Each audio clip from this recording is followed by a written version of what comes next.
Vamos ver se vocês estão ligeiros para mudar a Bíblia, hein? Primeiro nós vamos em Jó. Eu quero convidar você a abrir comigo sua Bíblia em Jó capítulo 5. Versículo 9. Jó capítulo 5, versículo 9. Quem achou? Diz amém. O texto diz assim: Ele faz coisas grandes e inescrutáveis e maravilhas que não se podem contar. Vamos ler juntos, quem tem a mesma versão? Ele faz coisas grandes e inescrutáveis e maravilhas que não se podem contar. Graças a Deus. Salmo 77, versículo 11 e versículo 12. Salmo 77, 11 e 12. Diz assim: Recordo os feitos do Senhor, pois me lembro das tuas maravilhas da antiguidade. Considero também nas tuas obras todas e cogito dos teus prodígios. Vamos ler o versículo 11 todos juntos? Recordo os feitos do Senhor, pois me lembro das tuas maravilhas da antiguidade. Amém. Agora João, no Novo Testamento, lá, vamos dar um pulinho no capítulo 7, no versículo 21.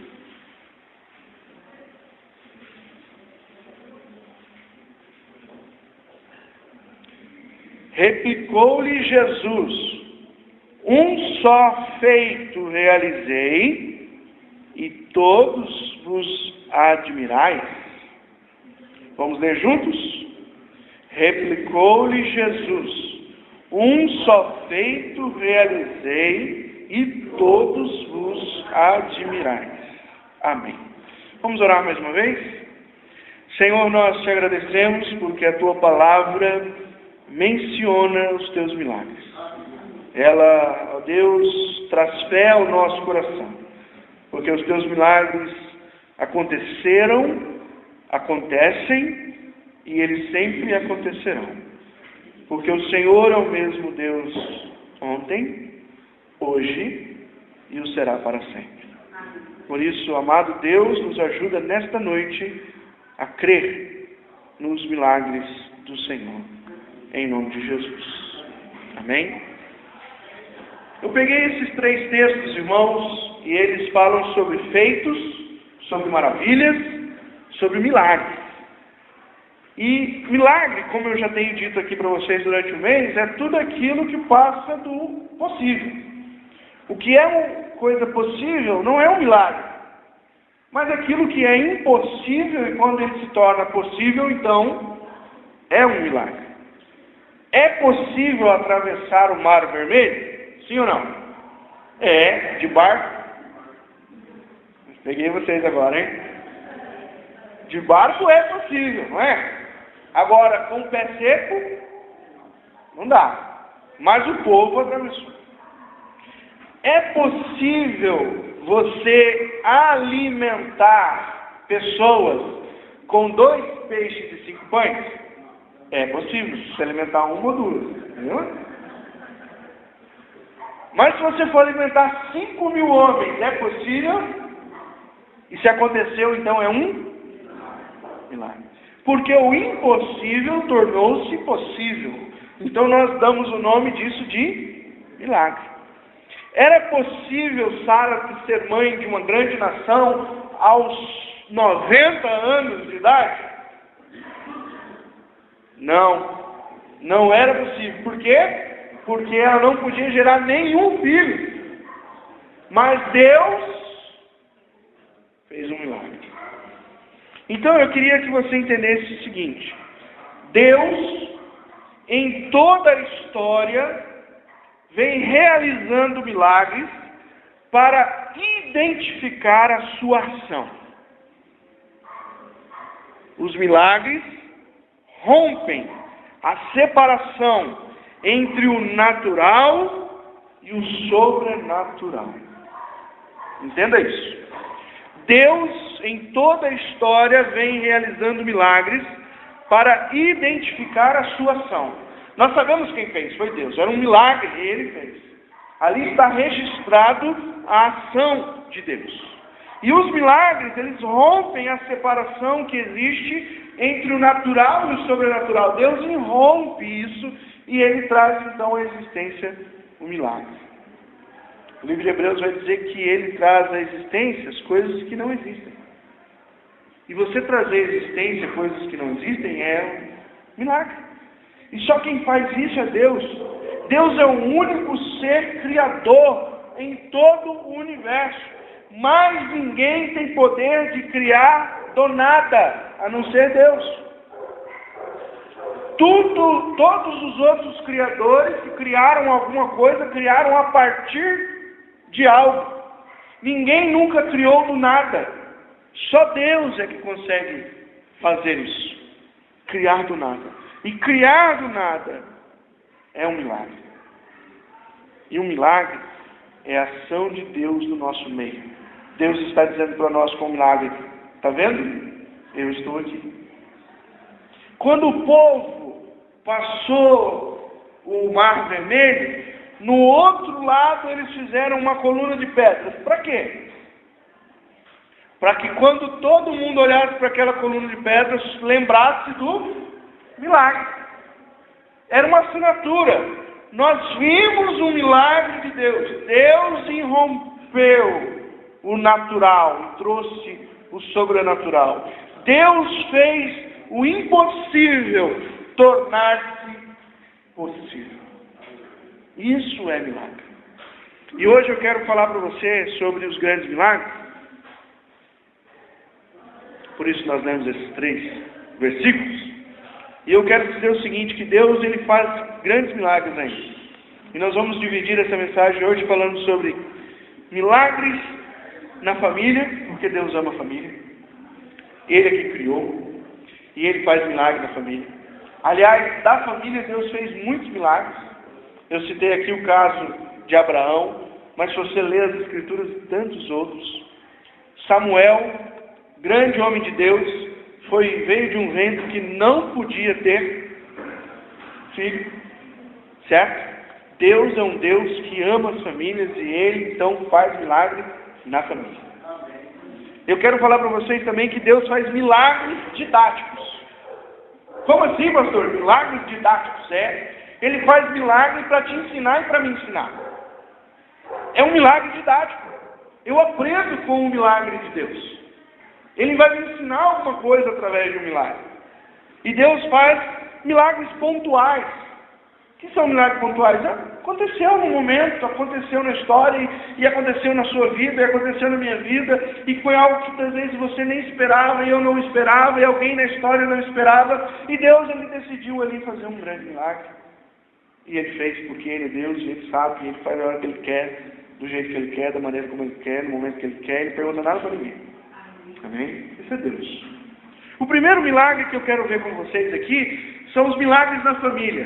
No primeiro momento, Deus faz um milagre, e eu acho interessante, porque o primeiro milagre de Jesus é no casamento. E hoje eu fui no casamento. E casamento é bom, né? Oh, glória. Eu gosto de casamento.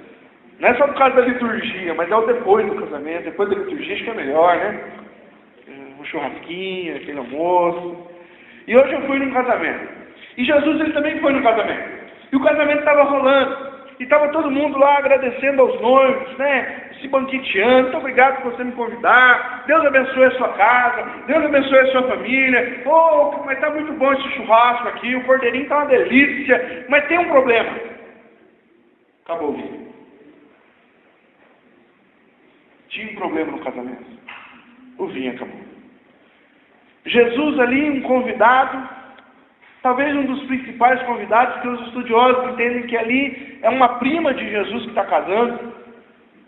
E aí Maria, como sendo uma daquelas que provavelmente está ajudando as coisas dali, chega para Jesus e diz o seguinte: o vinho acabou, faz alguma coisa. Jesus diz: mulher, o que tem a ver contigo?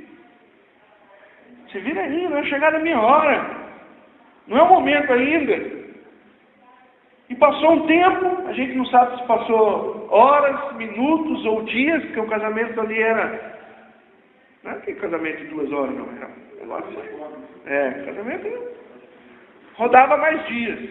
Mas em um momento, Deus entendeu que devia intervir ali, e Jesus então faz um grande milagre. O que ele faz? João capítulo 2, do versículo 3 ao 11, conta essa história, e diz que ele mandou com que os serviçais pegassem algumas talhas, fossem até o rio, enchessem de águas e trouxessem.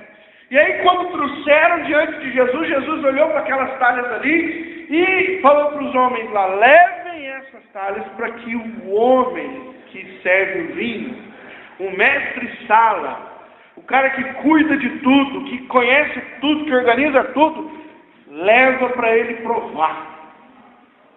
Então eles foram até lá, e eu fico imaginando esses homens andando com uma talha cheia de água. Rapaz, o que esse cara vai pensar quando nós der água para ele beber? Ele vai pensar: vocês estão brincando comigo? Vocês estão querendo acabar com a festa? Porque você pode perceber nas festas de casamento, quando serve água, quase ninguém bebe, né? Hoje, na hora de eu sair da festa do casamento, eu tomei um copo d'água, depois eu olhei lá tinha uns 3, 4, peguei mais um ainda. Ninguém queria beber água. Beber suco, refrigerante, cerveja, para quem gosta, as outras bebidas, mas a aguinha estava lá. E eu fico imaginando aqueles homens andando com as talhas, que quando o mestre sala experimentar, ele vai brigar com a gente. E o mestre sala experimentou, olhou para eles e disse: vai chamar o dono da festa. Pronto. Estão mandando embora. Mandou chamar o dono da festa. Quando o dono da festa chegou, os caras já deviam estar pensando: e agora? Vamos correr? E ele disse assim: como que você serve? Primeiro, o vinho meia boca, o sangue de boi, e guarda o vinho bom do porto para esse momento. Imagina aqueles homens que levaram água,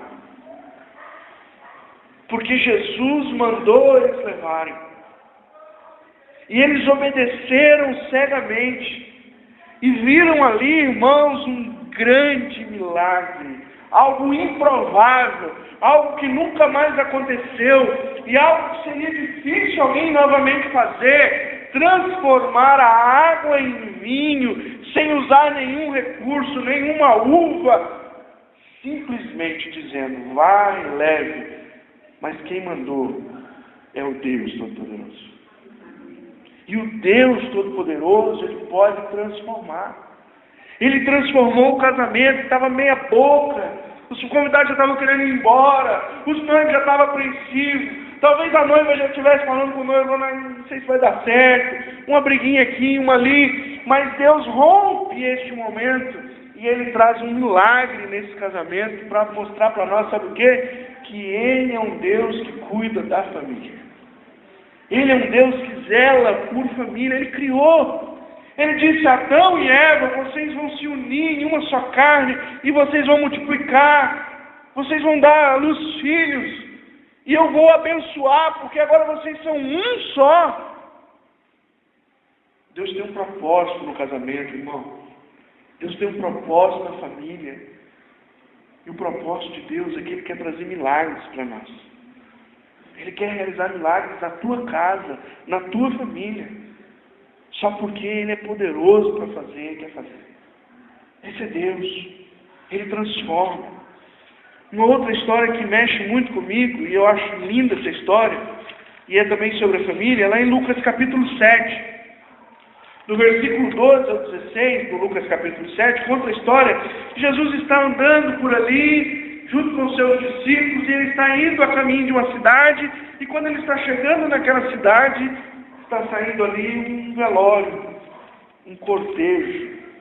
E naquele lugar, naquele momento, uma viúva está enterrando o seu único filho. Ou seja, estava ali acabando uma família. Porque era pai, mãe e um filho. Se ela é viúva, entende-se que o pai morreu. Se ela estava enterrando um único filho, ela ia ficar sozinha. Jesus, olhando aquilo, a Bíblia diz que ele sentiu grande compaixão, e ele foi até um lugar onde estava o morto, e aí tem um nome bonito na Bíblia chamado esquife, é um caixão antigo. E ele tocou o esquife, e aquele menino ressuscitou. Ele tomou o menino pela mão e deu à mãe, e naquele momento Jesus estava restaurando uma família que estava para acabar. Sabe por quê? Porque Ele é um Deus que opera milagres na família. Porque Ele é um Deus que ama a família. Ele é um Deus que tem prazer na família. Ele tem prazer na mãe, no pai, nos filhos. Ele tem prazer na mãe, no pai, nos filhos, nos netos. Ele tem prazer que a família progrida, que a família seja abençoada, que a família perdure. O meu Deus, o Deus das Escrituras, é um Deus que ama a sua casa. É um Deus que ama a sua família. E Ele tem poder para realizar milagres na sua família. Amém? Eu não sei se nesse mês você está orando por algum milagre na sua família. Mas se você está, continue. Porque Deus tem prazer em abençoar a sua casa. Creia no Senhor Jesus Cristo e será salvo. Tu e a tua casa.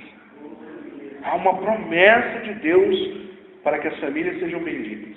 Abraão, de ti farei uma grande nação. E todas as famílias em ti serão abençoadas. Você vai ter uma família abençoada sempre. Porque Deus quer abençoar a sua casa. Se você se colocar à disposição de Deus, Ele vai te abençoar em nome de Jesus. No segundo momento, irmãos, outros milagres que nós vemos na Bíblia, que eu coloquei aqui nessa noite para a gente pensar, são milagres didáticos. Que milagres são esses? São milagres que Jesus fez com o objetivo de ensinar ao povo e os discípulos, ou somente aos discípulos. Ele fez para quê? Deste milagre, eu vou dar uma lição ao povo e aos discípulos. Não era só para fazer um milagre, não era só para aparecer, não era só para acabar com uma dificuldade, mas era para que aqueles que estão com ele olhassem e dissessem: opa, aprendi aqui uma grande lição. E nós precisamos aprender com os milagres que acontecem.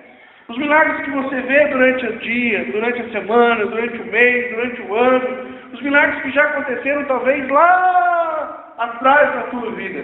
Estes milagres, eles precisam ensinar alguma coisa para você. E aqui eu queria ver 3 milagres que Jesus fez para ensinar coisas para nós. Primeiro, é a multiplicação dos pães e peixes. Está lá em Marcos capítulo 6, do versículo 38 até o versículo 44. Marcos 6, do verso 38 até o verso 44. E ele lhes diz: quantos pães tens? Ide ver. E sabendo eles, responderam: 5 pães e 2 peixes. Então Jesus lhe ordenou que todos se assentassem em grupos sobre a relva. E o fizeram, repartindo-se em grupos de 100 em 100, de 50 em 50. Tomando eles 5 pães e 2 peixes, erguendo os olhos aos céus, os abençoou, partindo os pães, deu aos discípulos, para que os distribuíssem, e por todos repartiu também os 2 peixes. Todos comeram e se fartaram, E ainda recolheram 12 cestos cheios de pedaços de pão e de peixe. Os que comeram dos pães eram 5.000 homens. Só contou os homens. Tinha mulher, tinha criança. 5.000 homens foram alimentados por 5 pães e 2 peixes. Por que isso? Porque Deus ali operou um grande milagre. Mas o que Deus queria mostrar nesse grande milagre? Porque Deus quis alimentar 5.000 pessoas a partir de 5 pães e 2 peixes. Sabe por quê? Para que os discípulos que estavam com ele e aquelas pessoas que ali estavam descobrissem uma grande coisa em Deus e de Deus. Que Deus é o provedor da vida. Deus é o provedor do teu sustento. Deus provê a comida que entra na tua casa. É Ele que providencia. Você pode pensar, não, pastor, não levante de manhã não para ir para trabalhar. Falei. Mas quem te faz levantar de manhã é o dono da vida. Quem te adestra a mão para o trabalho é o dono da vida. Quem te sustenta para trabalhar é o Senhor. E quem põe lá na tua casa, no fim das contas, é Ele. É Ele que dá a produção dos mantimentos. É Ele que manda a chuva no tempo certo. É Ele que faz crescer aquilo que é plantado. É Ele que dá a mim e a você condição de viver neste mundo. Este é um grande milagre de Jesus dizendo para os seus discípulos, olha, no fim das contas, sou eu que cuido de tudo. Outra vez ele chamou os discípulos e disse, olha as aves, olha os livros, eu cuido deles. Você acha que de você, que é muito mais importante, eu não vou cuidar? Deus tem cuidado de nós. E nós podemos esperar, sim, milagres de Deus provendo as nossas necessidades. Amém. Confie em Deus. Está difícil? Põe o joelho no chão. Está desempregado? Ore. Senhor, eu preciso. Ore. Não é eu quero. Tá bom? Deus nunca prometeu para você um eu quero. Deus te prometeu o eu preciso. Porque tem gente que agora vai na igreja que ele quer. Eu quero uma casa, eu quero um carro, eu quero um carro não, ônibus, né, que é maior. Quero isso, eu quero aquilo. Então ele vai na igreja porque eu quero. O eu quero não é promessa de Deus. Mas o eu preciso, Ele prometeu. Se você está precisando, há um Deus de milagres que quer providenciar a tua vida. Creia nisso. Creia que o Senhor é o Deus que alimenta uma multidão com 5 pães e 2 peixes. E que lá na tua casa, Ele pode trazer a bênção que você precisa. Amém? Outro milagre que o Senhor quer nos ensinar, que eu acho interessante, é a cura do cego, em Marcos 8. Em Marcos capítulo 8, versículo 22 ao versículo 26, Jesus cura um cego. Mas essa cura é diferente, porque Jesus cura em 2 vezes. É 50%, depois 50%. Ele ora pelo cego, ele diz assim, agora você está vendo? O cego diz, eu vejo, mas eu vejo homens andando como árvores. Jesus disse, volta aqui, rapaz, esse negócio não está muito certo, não. Você está vendo ainda mais ou menos.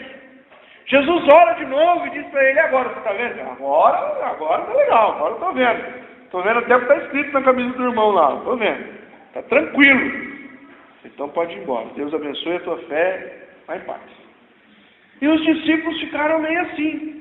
Mas se você olhar os versículos anteriores e os posteriores, você vai entender que Jesus fez essa cura para ensinar os seus discípulos, que conheciam a Deus, estavam conhecendo Jesus, mas não conheciam totalmente.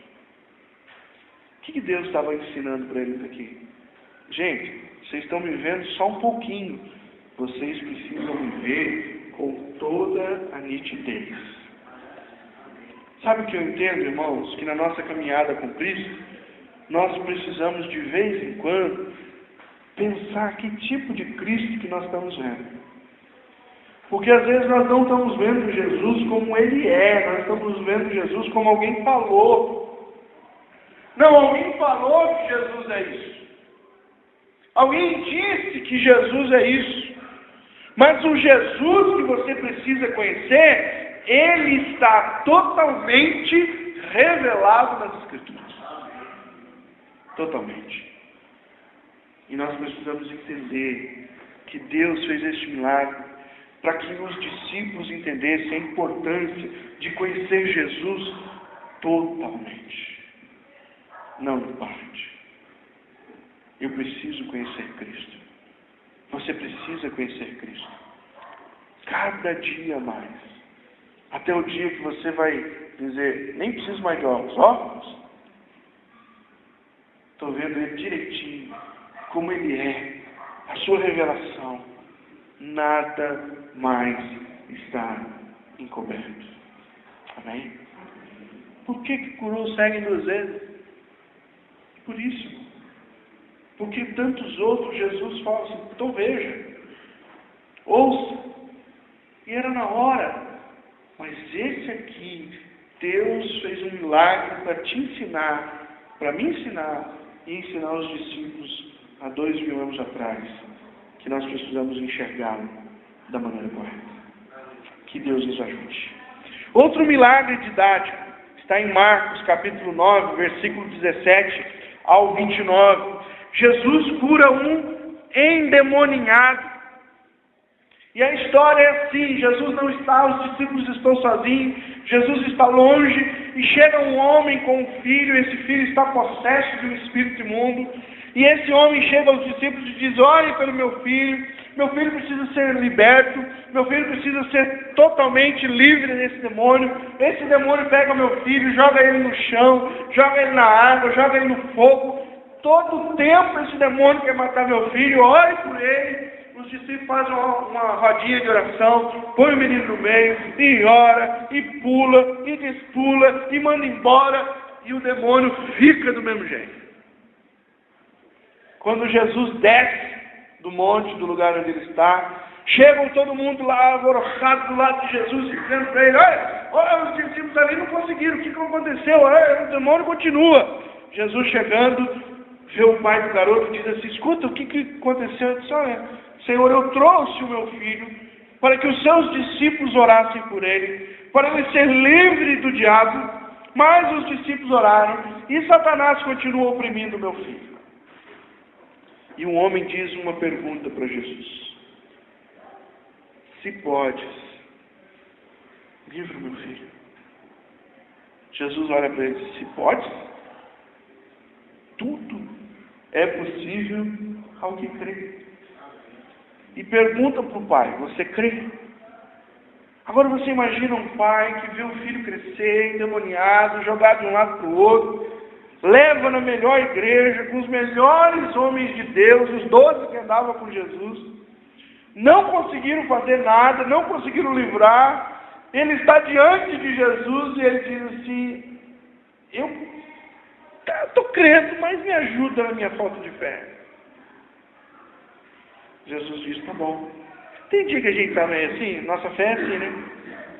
Senhor, eu creio, mas... né? Dá uma força. E naquele momento, Jesus toma o menino pelas mãos. O demônio joga o menino cai no chão como se estivesse morto. Todo mundo olha e diz, morreu! Imagina o coração do pai. Os discípulos não conseguiram curar, agora vem o mestre e mata. Mas Jesus o toma pela mão e diz, toma. E o menino levanta totalmente liberto. Para a glória de Deus. O que Jesus quis ensinar, irmão? Ele quis ensinar para mim e para você. E para os discípulos lá. Porque depois os discípulos envergonhados devem ter chegado perto dele, coçando a cabeça. Senhor, perguntinha, dá licença. Sim. Dá para o senhor explicar o que é 12 não conseguiu expulsar o demônio? Jesus disse para eles: tem demônio, casta, que só sai com jejum e oração. Parafraseando, pastor Edilson agora não está na Bíblia, tá? Seus molenga, vai orar e jejuar. O que Jesus quis ensinar, irmão? É preciso armas espirituais na luta contra o diabo. Nós precisamos aprender isso. Há um inferno, há uma ação de potestades, há uma ação de castas demoníacas, há uma ação disso no mundo, irmão. Ao nosso derredor, aonde nós vamos, aonde nós trabalhamos, aonde nós estudamos, aonde você mora, na casa dos vizinhos, de vez em quando dentro de casa. Há uma ação demoníaca. E eu preciso lutar contra isso como pastor, com as armas espirituais, irmão. Não adianta você ligar para o outro e dizer: ah, irmão, ora por mim. Tá bom, ele pode até orar, mas é você que tem que orar. É você que tem que jejuar. É você que tem que encarar a luta. Porque a luta, no primeiro momento, ela é sua. Não é minha. Ela é sua. Então, às vezes, a gente fica meio: o que está acontecendo? O que está acontecendo? O que está acontecendo é que nós estamos orando pouco e jejuando menos ainda. E Jesus está dizendo: você quer ver um milagre? Eu vou operar um milagre através de você, mas desde que você queira usar as armas que eu te dou. Porque se eu não oro, eu não jejuo, eu não tenho uma vida espiritual, como é que eu vou libertar o cativo? Somente Jesus conseguiu derrotar aquele demônio. E ele derrota qualquer um. Qualquer um. Mas ele quer usar mim e usar você. Agora, para algumas castas, nós precisamos jejuar e orar. Tem alguns demônios que você bateu o pé e corre. Não precisa fazer muito, não. Mas tem alguns que nós vamos ter que pagar um preço. Temos que orar mais. Temos que jejuar mais. Amém? Esse é o ensinamento de Jesus para os discípulos naquele dia e para nós. O milagre vai acontecer, vai. Mas você vai ter que pagar um preço por causa do milagre. Se você não se envolver espiritualmente, o milagre sabe onde vai ficar? Num lugar que você não vai ver. Ele não vai se materializar. Ele não vai acontecer. Por quê? Porque nós não estamos orando e não estamos jejuando. Então pense nisso. Milagres didáticos. E por último, Jesus ele pontua aqui, ele fala aqui para nós, e mostra aqui nas Escrituras, que há alguns milagres que são pontuais. O livro de Marcos começa com 3 milagres interessantes. São o que a gente pode chamar de várias curas, né? No primeiro momento, no Marcos capítulo 1, versículo 23 até o 28, Jesus ele faz ali um milagre, libertando também um endemoniado, certo? Ele liberta, está lá, Marcos 1, do 23 ao 28. Ele diz, olha, ora, aconteceu atravessar Jesus em dia do sábado a seara, desculpa, li errado, perdão, fui para o 2, é o 20, é o 1, do 23. Não tardou que aparecesse na sinagoga um homem possesso de espírito imundo, o qual bradou: que temos nós contigo, Jesus de Nazaré? Vieste para perder-nos, bem sei que és o Santo de Deus. Mas Jesus o repreendeu, dizendo: cala-te, sai desse homem. Então o espírito imundo, agitando violentamente, bradando em alta voz, saiu dele. Todos se admiraram a ponto de perguntarem entre si: que venha a ser isto? Uma nova doutrina. Com autoridade ele ordena aos espíritos imundos, e eles lhe obedecem.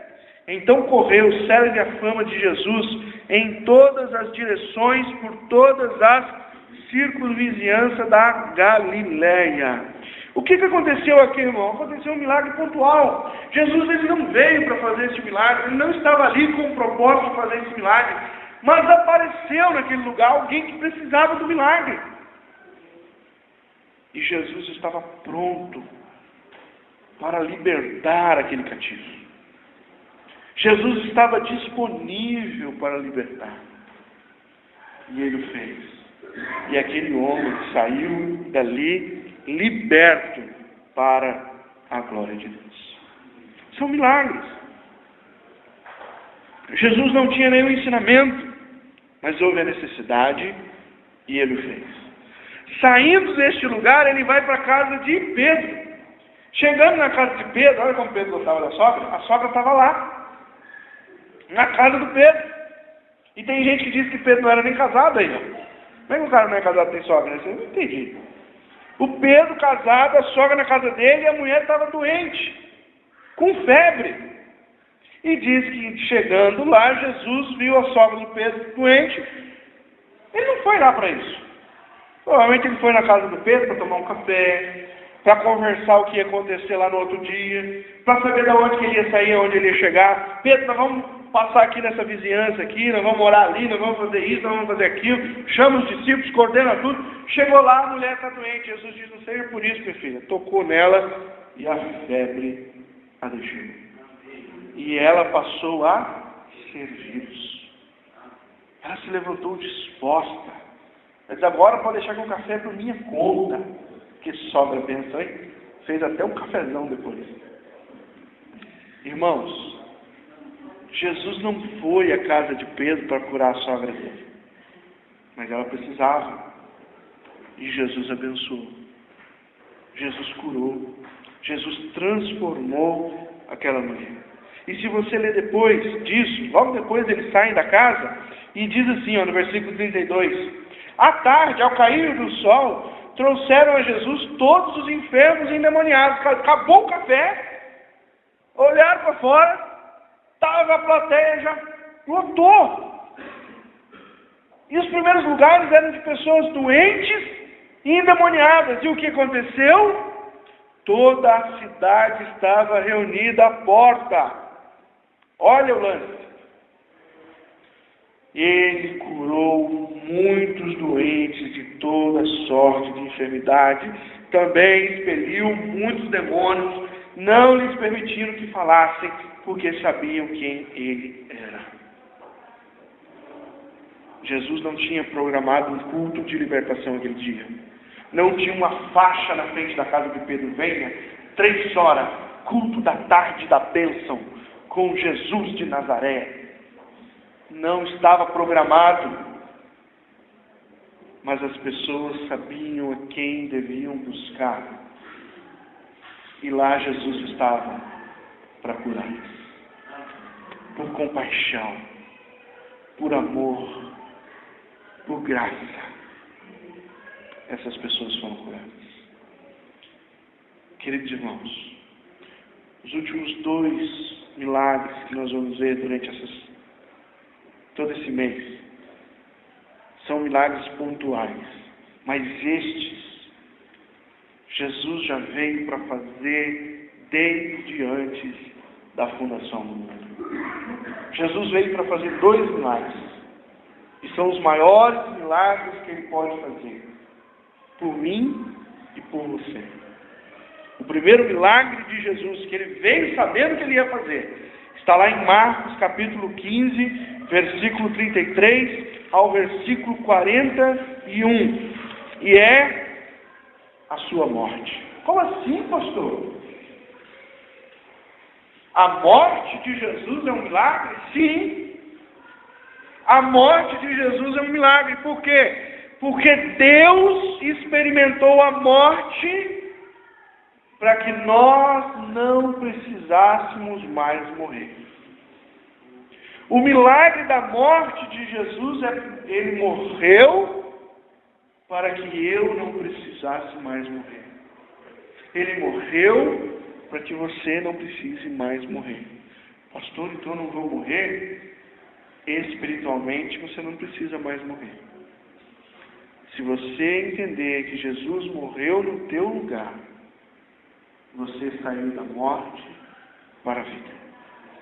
Se você crê que há 2000 anos atrás ele pontuou que iria morrer por você, então você passou da morte para a vida.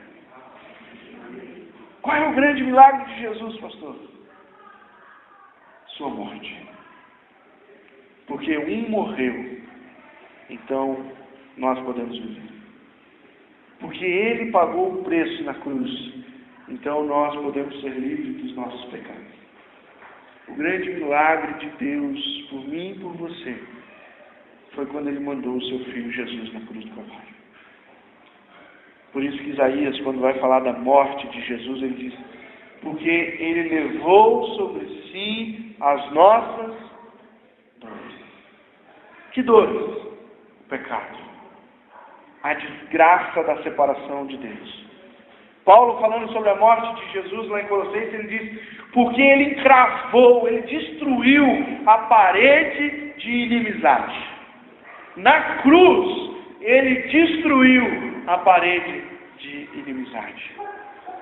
Porque ele morreu, você tem vida. Porque ele morreu, eu posso viver. Então, um grande milagre pontual, o maior milagre que Cristo quer fazer em tua vida é que você acredite que ele morreu para você, para mais ninguém. Foi para você que ele morreu. Amém? Esse é o grande milagre. Se você não receber nenhum outro milagre de Jesus, mas receber esse, você é a pessoa mais afortunada dessa terra. Se você receber vários milagres de Jesus, bênção financeira, cura, libertação e tal, e não receber esse, você é o pior homem e mulher da face da terra. Porque o grande milagre é Deus morrendo na cruz por nós. O Senhor da vida morrendo é o milagre. E o segundo milagre, pessoal, que Jesus veio é pontual: sua ressurreição.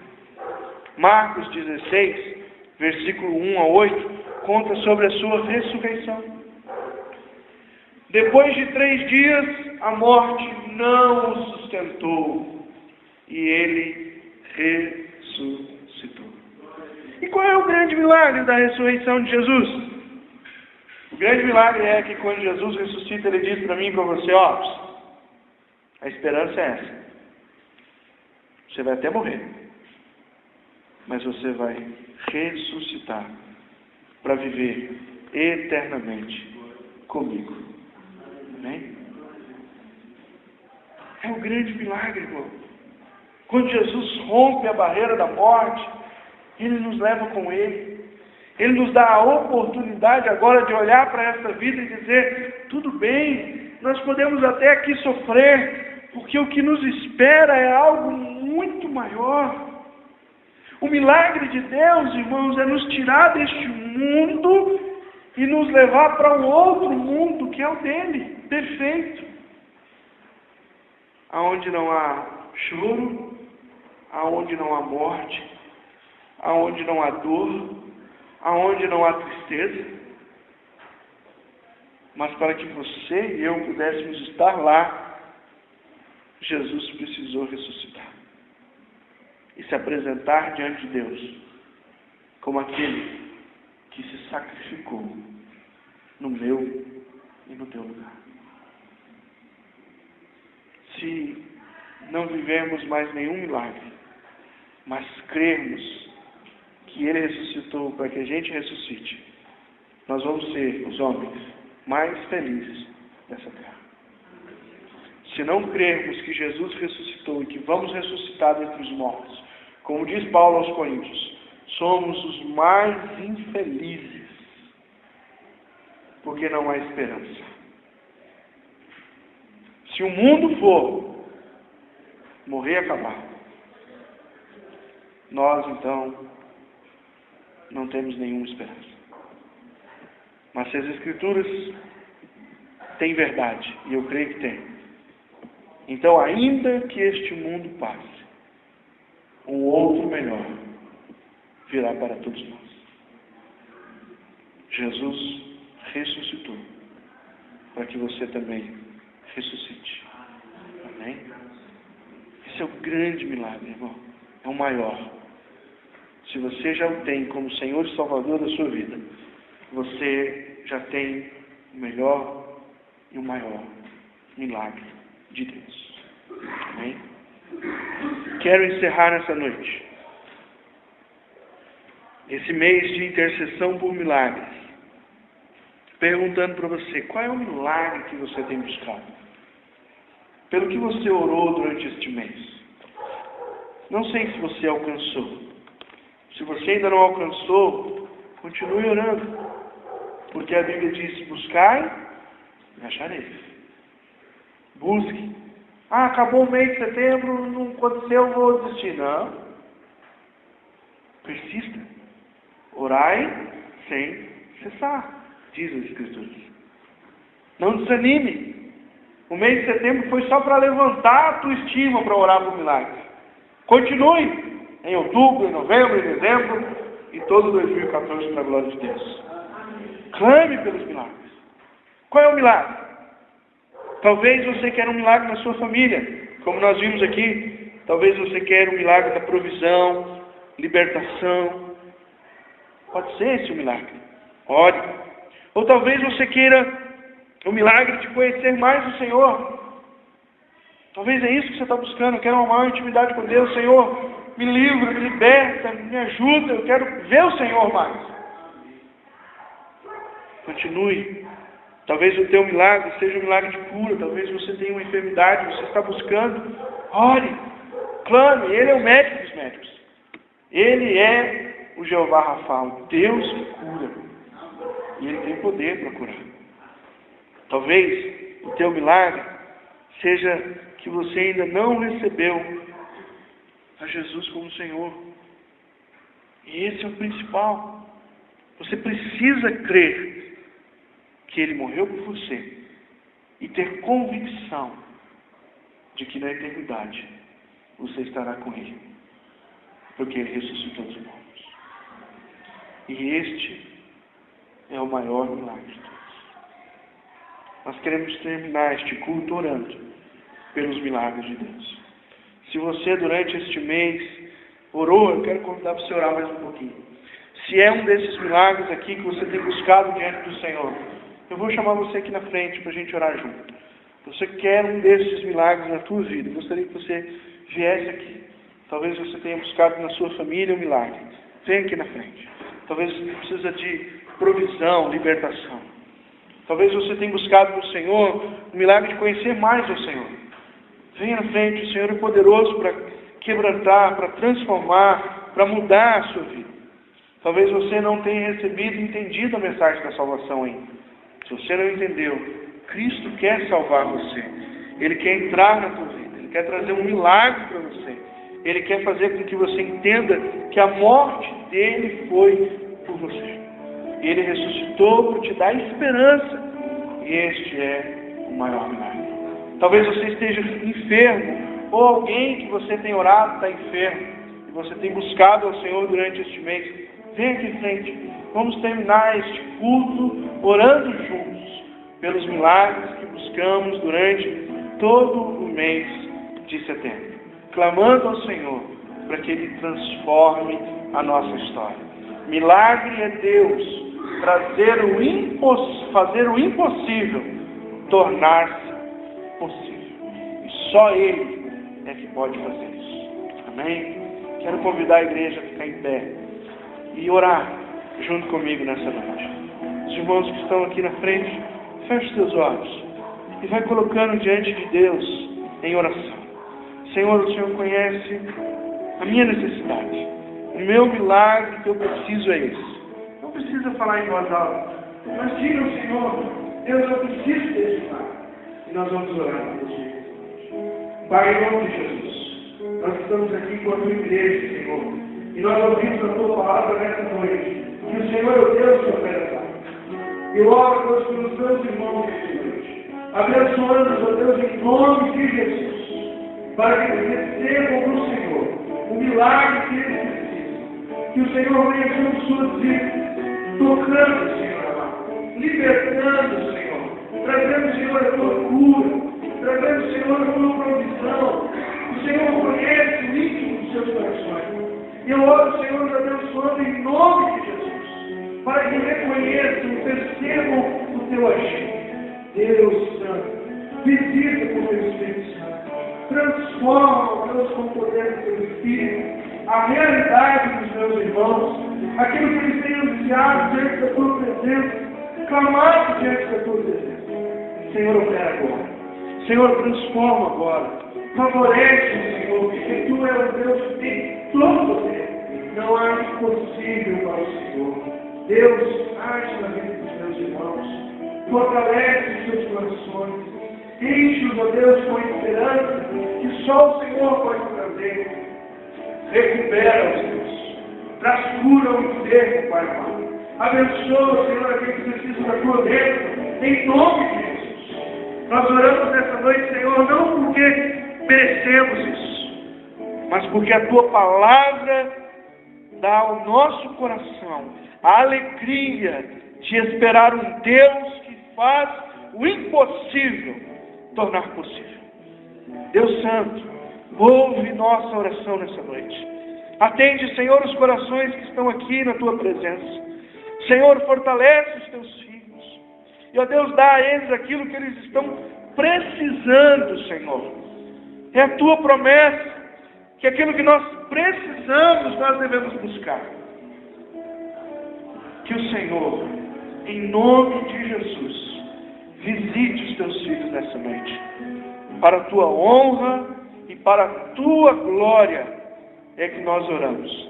No nome poderoso, sobre todo nome, o nome de Jesus.